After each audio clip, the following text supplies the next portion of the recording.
Hồng Vân và Quốc Thuận. xin chào mừng quý vị đã đến với chương trình Vợ chồng son. Thôi nó rụng xuống mình lượm thôi chị. Anh tính lắm. Rất ghen mà nhát. Thôi út quá, lên luôn. Ủa chồng chị đó hả? Em cũng quen anh này. Anh nói ủa anh này là sao? Dạ bạn trai em. Và ngay sau đây xin mời tất cả chúng ta cùng gặp gỡ với cặp vợ chồng đầu tiên.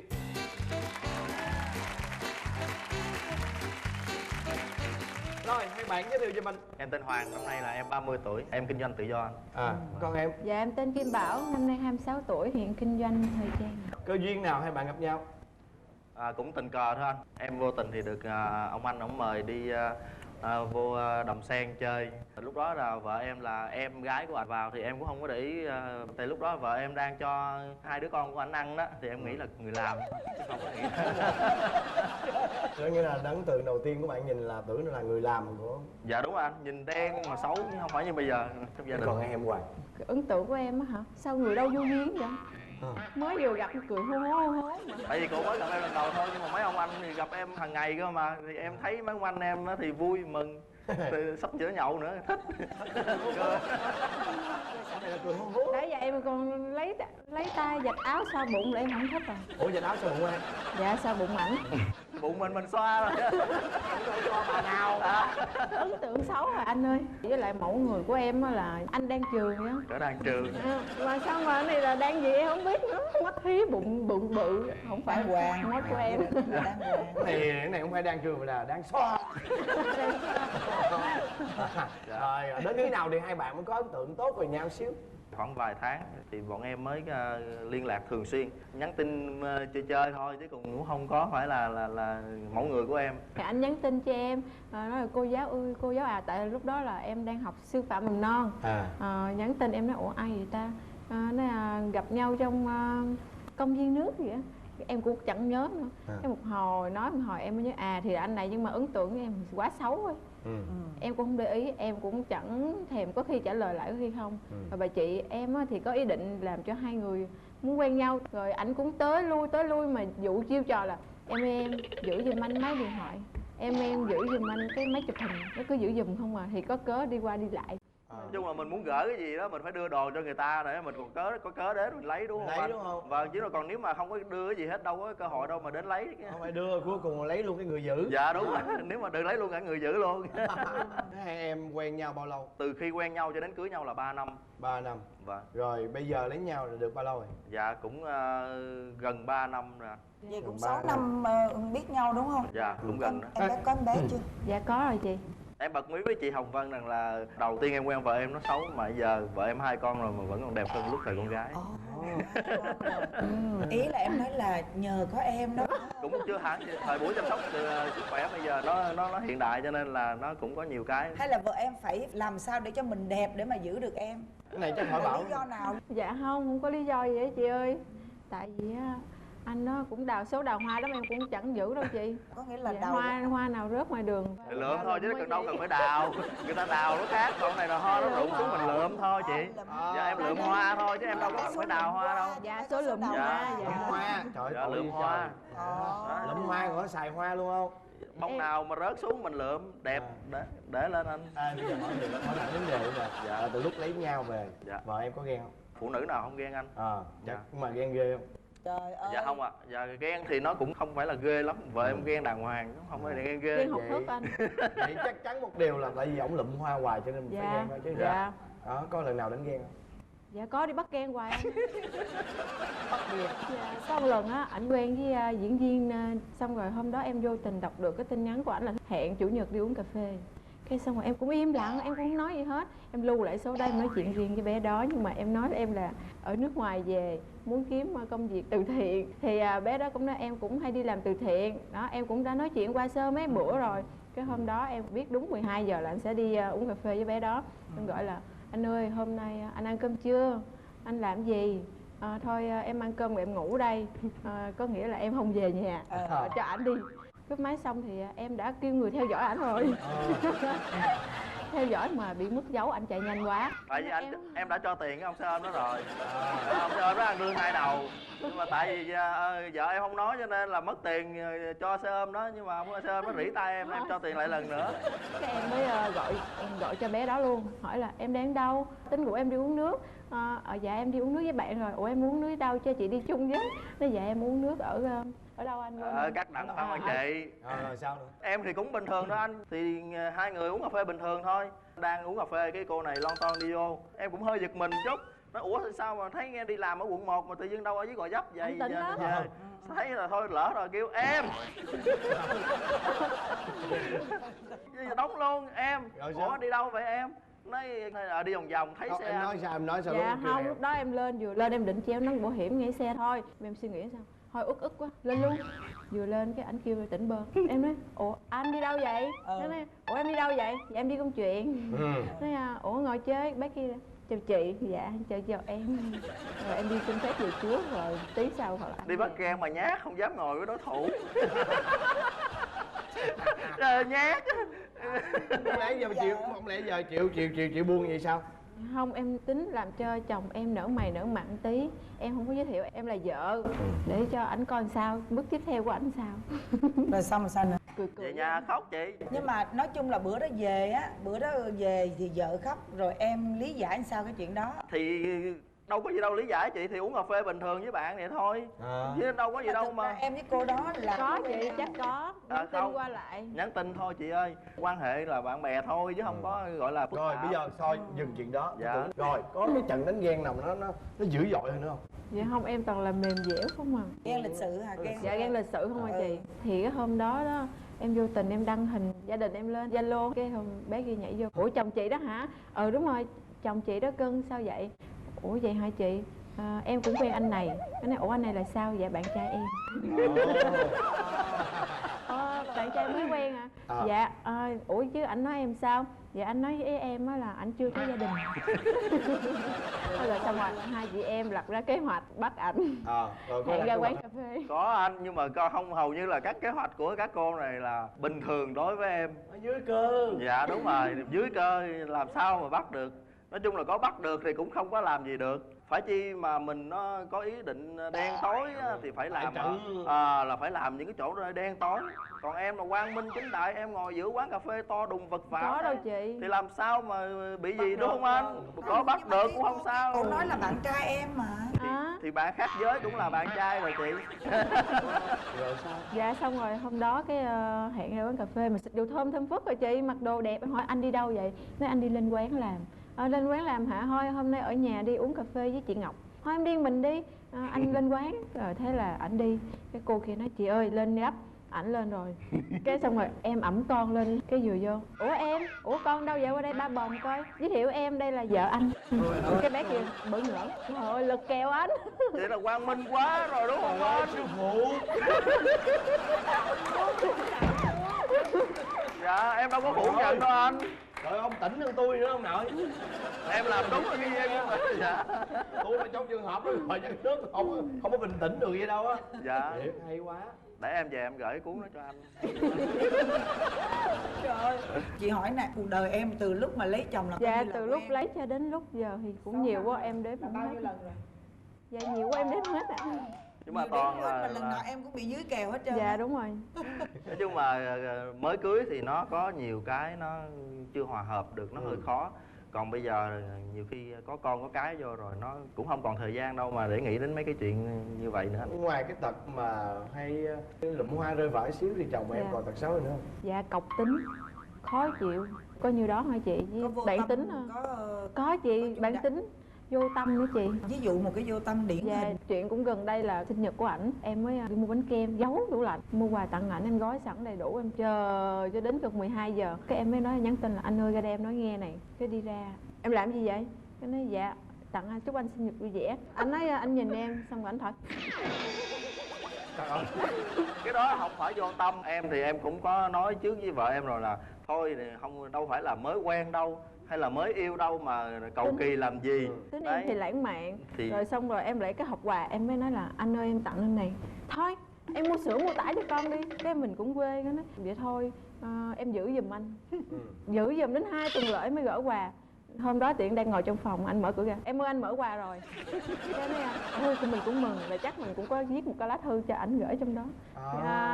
Mở quà xong hỏi ủa anh đọc thư chưa? Ủa thư gì? Mà đến giờ vẫn chưa đọc nữa chị. Ủa chưa đọc luôn hả? Bây giờ chưa đọc luôn. Dạ nói chung là không nghĩ rằng là vợ em viết thư. Thế hôm nay có cầm theo bức thư không? Dạ có đây ạ. Thế mọi người có muốn biết bức thư này viết gì không? Anh đọc đi. Vâng, để em đọc tâm thư của vợ em gửi cho em. Happy birthday ông xã. Em viết những dòng này khi chỉ còn vài tiếng nữa là đến giờ sinh nhật của anh. Bước vào tuổi băm rồi đấy nhé. Có gia đình rồi đấy nhé. Làm ba rồi đấy nhé. Em thích nhất những lúc anh cười, những nụ cười vô tư và thật lòng đó anh ạ. Em thích nhất những lúc anh trêu chọc như trẻ con. Những lúc ấy em thấy anh thật đáng yêu. Em không thích những lúc anh lầm lì lì suy nghĩ, vì những suy nghĩ rối ren của anh luôn làm em khổ sở nhìn theo. Em thích nữa là khi mình nắm tay nhau và cùng ôn lại những kỷ niệm đẹp. Thích những lúc anh lãng mạn muốn đi qua con đường xưa, quán cà phê xưa của hai vợ chồng mình. Hạnh phúc với em nhiều lắm, bình dị lắm, đơn giản lắm. Anh à, con đường phía trước còn dài và nhiều lắm. Những lúc khó khăn em chỉ mong anh thật luôn lạc quan, đơn giản, suy nghĩ và gom góp đong đầy hạnh phúc. Sinh nhật anh, em và hai con gửi tới anh ngàn nụ hôn. Với em và hai con thì anh vẫn là món quà lớn nhất và đầy ý nghĩa. Một lần nữa, chúc ba iPhone và iPad sinh nhật vui vẻ. Ba làm gì mẹ con em cũng ủng hộ, cố lên. Trương Kim Bảo.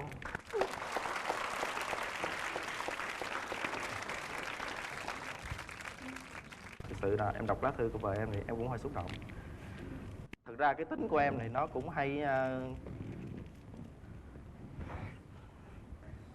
lung tung thôi, chứ thật ra thì gia đình em thì vẫn là cái trên. Em cũng rất là hạnh phúc, rất là vui.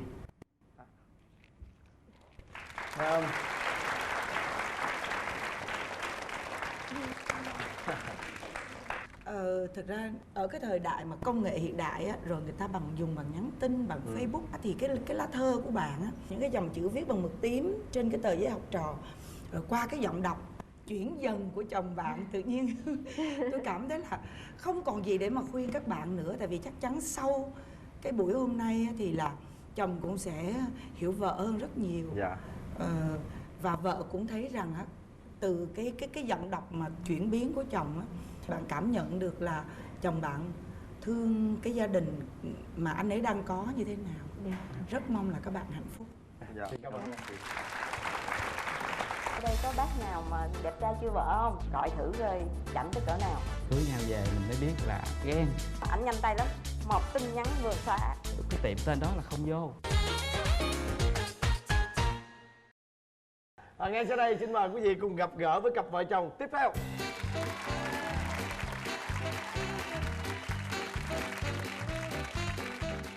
Hai anh chị giới thiệu về mình. Em tên là Phạm Minh Tuấn, năm nay em 39 tuổi. Nghề nghiệp của em là bác sĩ chuyên khoa nhi. Còn bạn? Em tên là Bích Ngọc, em 30 tuổi rưỡi, hơi quá hơn chút. Em đang làm công việc sáng tác. Anh và Ngọc gặp nhau khi nào? Em gặp ông xã em là ở trong bệnh viện. Rồi em ẵm bé đi khám bệnh. Ẵm bé là? Bé đó là con của em. Tức là em đã có? Dạ, em đã có gia đình rồi. Dạ. Cái lần đó là ẵm vô khám thì em mới hỏi thăm cái cô điều dưỡng bác nào đông bệnh. Thì cô nói bác Tuấn đông bệnh. Rồi cái em cũng chọc hỏi em ơi, vậy ở đây có bác nào mà đẹp trai chưa vợ không? Thì cô nói là đó bác Tuấn đó chị. Nói ồ vậy hả? Thế chị có dịp nào cho chị coi mặt? Cái nói bác đang ngồi ở phòng số 4 á, chị lại chị coi. Thì mình hí hửng lắm, mở cửa ló cái đầu vô, em thấy thì cũng hiền lành, mặt mày cũng sáng sủa, nhưng mà đẹp lộng lẫy như mình tưởng tượng thì không hề. Cũng khá. Còn bác Tuấn lần đầu tiên khi mà gặp vợ thì là lúc đó bác Tuấn có ấn tượng gì về cô này? Không có ấn tượng gì hết anh. Tại vì bình thường cũng giống như bao nhiêu phụ huynh đi khám bệnh. Nhưng mà đến sau đó cơ đúng duyên nào để mà hai người quen nhau? Dạ, tại vì vậy có một cái ngày em với em cảm thấy rất là stress, rất là cô đơn. Cái nhu cầu bà Tám nổi lên, muốn kiếm ai để nói chuyện. Nếu mà kiếm người quen thì nói thấy cũng ngại, mình kiếm người nào lạ lạ. Môi trong danh bạ có mình ông này lạ à. Thế là em nhắn một cái tin làm quen. không hồi âm. Tới sáng hôm sau nghĩ lại thấy tức gọi thử coi chảnh tới cỡ nào. Tại vì em thấy số điện thoại lạ cho nên thôi có gì nếu mà cần gì chắc gọi lại cho em. Dạ. Khoảng 2 tuần sau đó thì tụi em hẹn gặp lần đầu tiên. Khi mà em bắt đầu nói chuyện với lại vợ em á, thì lúc em có cái lấn cấn gì không? Tại vì á, cổ đem em bé đến cho mình khám rồi bây giờ lại nấu cháo điện thoại. Cho nên em không suy nghĩ gì hết, tại vì cũng mình giống như là nhu cầu bạn bè bình thường vậy, mình nói chuyện mình tâm sự vậy thôi. Vậy á, dạ. Rồi đến khi mà gặp rồi á thì em có cảm thấy đây là cái người phụ nữ của mình không? Có nghĩa là cái tình cảm nó có khác một cái người phụ huynh mà đem con đến khám bình thường không? Không có chị, em cứ gặp cũng giống như bạn thôi. Cái lúc đó thì là chuyện gia đình của bạn. Dạ đã giải quyết trước đó rồi, nghĩa là tụi em tan vỡ rồi. Dạ. Rồi. Coi nhà em nuôi con đó đúng không? Dạ đúng rồi. Và Tuấn có biết không? Có nói kể với ảnh nhiều. Lúc mà Tuấn nghe về cái hoàn cảnh như vậy, đứa con thì nhỏ rồi là bệnh rồi thì gặp mình như vậy á, thì có phải vì cái điều đó mà em có cảm tình? Nói chung là em đồng cảm với hoàn cảnh của vợ em. Cứ giống như là một đôi bạn vậy. Sau lâu một thời gian khoảng vài 5-7 tháng sau gì đó thì khi đó mà em mới biết là vợ em có tình cảm, mà lúc em mới suy nghĩ tới. Vậy thì bác Tuấn yêu vợ của bác là vì cái điểm gì? Em thích chỗ là nói chuyện ngọt ngào, biết văn, rồi biết sáng tác nhạc. Trong khi em mấy cái đó em không biết gì. Cái nghề của em là nó khô khan, dạ, nó là một cái phần bổ khuyết cho em. Hai người á yêu nhau là bao lâu thì mới làm đám cưới? Khoảng 2 năm. Hồi nãy em nói em là viết văn, vậy hồi đó giờ có bao giờ mà viết một bài thơ gì đó tặng cho bác Tuấn không? Em có viết một truyện ngắn tặng cho ảnh, và gần đây thì em có viết cho ảnh một bài nhạc. Em có thể giới thiệu về bài hát đó, tựa đề như thế nào không? Bài này là có tựa là Lắng Tiếng Dịu Êm. Cái bài này em viết khi mà em hồi tưởng lại cái tình yêu giữa vợ chồng em. Em muốn tặng cho chồng em cũng như là tất cả các đôi lứa đang yêu nhau. Dạ. Rồi vậy thì xin bộ phận âm thanh có thể phát cái bài này ra coi như là một món quà tặng cho bác Tuấn và cho chương trình, cho tất cả quý vị khán giả.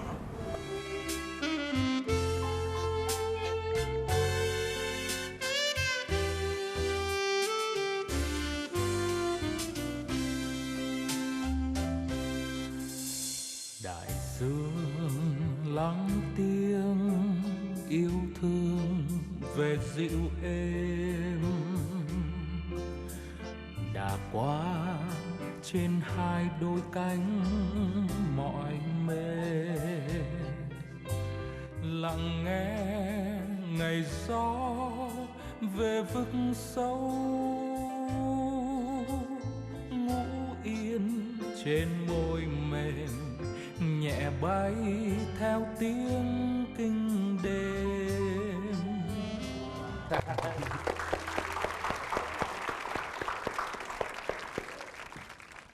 Bác Tuấn sao? Em cho biết cái cảm nhận của em sau khi nghe bài hát. Em có hình dung là giống như là ở ngoài đời này có nhiều cái tấp nập bên ngoài, nhưng mà hãy dành những gì tốt đẹp nhất cho tình yêu hai đứa. Thực ra mà nói á, cái giai điệu á, thì là mình không bàn cãi rồi, nó rất là du dương, rất là dễ thương, nó ấm áp lắm. Mà cái thông điệp mà em muốn nhắn nhủ với chồng á, ngoài những cái mà em chia sẻ vừa rồi, em còn muốn nói thêm một cái gì nữa không? Đôi khi trong cuộc sống vợ chồng mình sẽ có những cái mình làm buồn lòng nhau.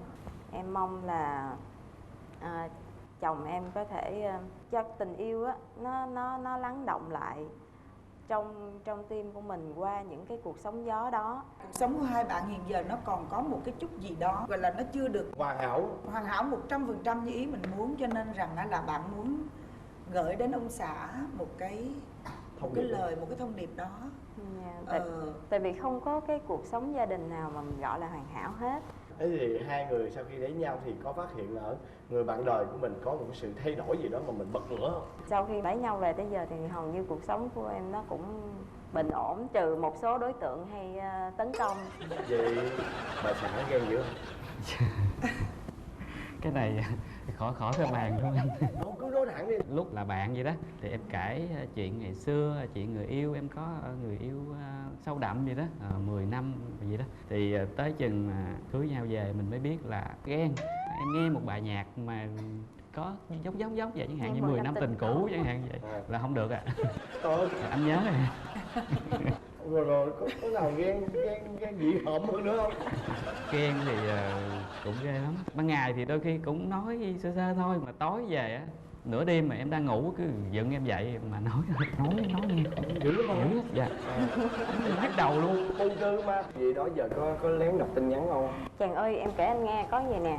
Cái lúc mà chưa cưới luôn á, có một lần đi ăn với nhau, xong cái thấy tiếng tin nhắn tới, thế anh mở máy lên coi, em thấy cái mặt Giang hẳn luôn, giật máy, cái báo mà ảnh nhanh tay lắm, một tin nhắn vừa xóa, đó, xong rồi hỏi tại sao ai nhắn tin mà xóa, bây giờ mới nói thiệt là cái cô 10 năm đó.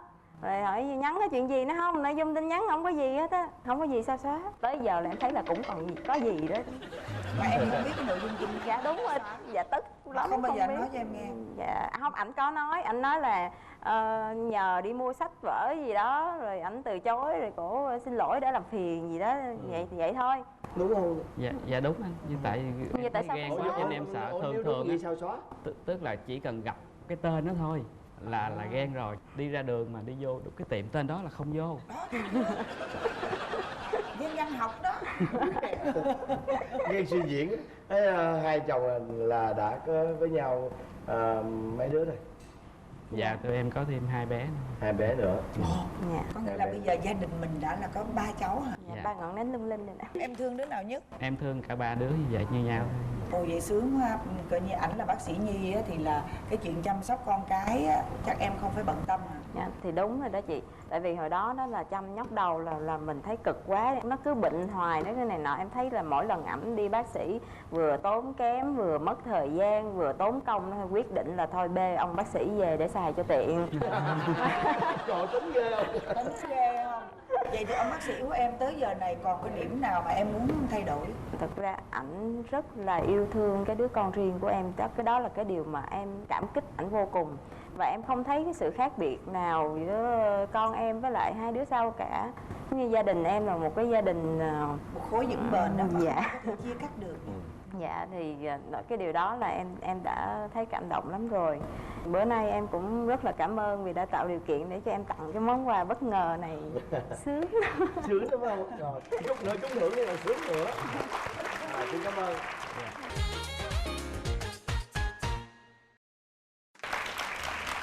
Và bây giờ là phần kiểm tra hữu ý và bốc thăm may mắn. Chúng ta công bố phần quà như sau.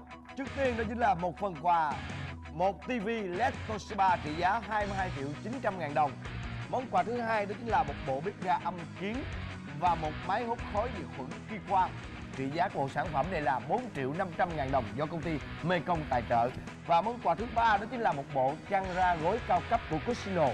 Cusino sẽ đem đến cho gia đình bạn giấc ngủ êm đềm và ngày càng hạnh phúc. Và món quà thứ tư đó chính là món quà miếng cước chùi nôi. Bây giờ thì chúng ta qua phần kiểm tra hiểu ý nha các bạn. Các bạn nghe kỹ câu hỏi nghe. Vợ của bạn sợ nhất con gì? Con gì? Con gì? Rồi để coi cặp vợ chồng bạn sợ nhất con gì nha. 1, 2, 3. Sợ con gì? Con gián, con sợ có lông. Cặp bên đây nè. Rồi 2, 3. Con thằng lằn, con thằng lằn. Hay quá. Như vậy là cặp vợ chồng của Tuấn á được ưu tiên chọn một trong 4 phần quà này đầu tiên. Màu gì nào? Xanh phải không? Màu 2, 3. Xanh. Xanh. Màu xanh rồi tất nhiên. Hai chồng em màu gì? Màu hồng. Màu hồng. Rồi chị màu vàng đi. Rồi em màu đỏ. Rồi tôi nhậu đi. Rồi. 1, 2, 3. Như vậy là xin chúc mừng khán giả của kỳ này sẽ có cơ hội trúng được một TV LED Smart Toshiba trị giá 22 triệu 900 ngàn đồng.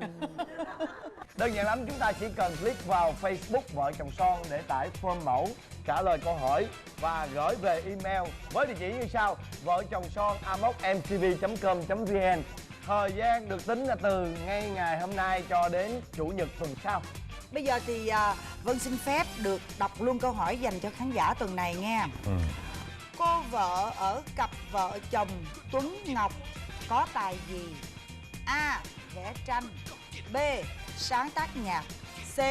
Chơi piano. Và câu thứ hai, có bao nhiêu người trả lời đúng giống bạn? Bây giờ phần hấp dẫn bắt đầu để xem ai nhận được cước chui nồi, ai nhận được một bộ âm kiến khi qua. Để xem nha. 1, 2, 3. Kính thưa quý vị, đến đây thì chương trình Vợ Chồng Son xin nói lời tạm biệt. Chương trình Vợ Chồng Son được dựa trên format Shinkansen Idasai của đài truyền hình Asahi Nhật Bản. Quý vị khán giả chú ý nha, nhớ là cứ mỗi tối chủ nhật hàng tuần vào lúc 22h30 chúng ta sẽ phải gặp nhau cho bằng được ở chương trình Vợ Chồng Son trên HTV.